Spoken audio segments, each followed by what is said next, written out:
এ ভাই এই দেখ কি পাইছি। কে রে তুই আজ আবার কি পালি? এই যে দেখ। দে দেখি। আরে এটা তো মনে হচ্ছে কোনো গুপ্তধনের নকশা। আমারও সেটাই মনে হয়।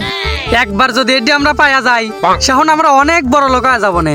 হ আচ্ছা চল এটি খুঁজি বাই করি। চল চলো। থাম, এই নকশার দেখাচ্ছে এই দিক যাওয়া লাগবে। তাহলে চল এই দিক যাই। আচ্ছা তাহলে চল। এই তো এই গাছের নিচে আছে সেই গুপ্তধন। আচ্ছা ভাই আমরা খুঁজবো কি দিয়ে? দাঁড়া আমি আনতেছি। এই নে। বাইগান। ও মা গো, রাখি রাখি, ওটা ওটা ওটা আবার কি? তুমি আবার কিডা? আমি হলাম এখানকার রক্ষক।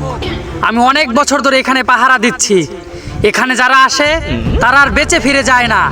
আজ তোরা দুইজন আমার হাত থেকে বাঁচতে পারবি না। তুমি যেই হও না কে, তুমি আমার হাত থেকে বাঁচতে পারবা না। আরে বন্দুক তিন গুলি বেড়ায় না কে? তোর বন্ধুকে তো গুলেই নাই। এইবার বল তোদের দুজনকে কি করব? চিবিয়ে খাবো নাকি মেরে ফেলবো? এখন কি করব? আইডিয়া, পলা।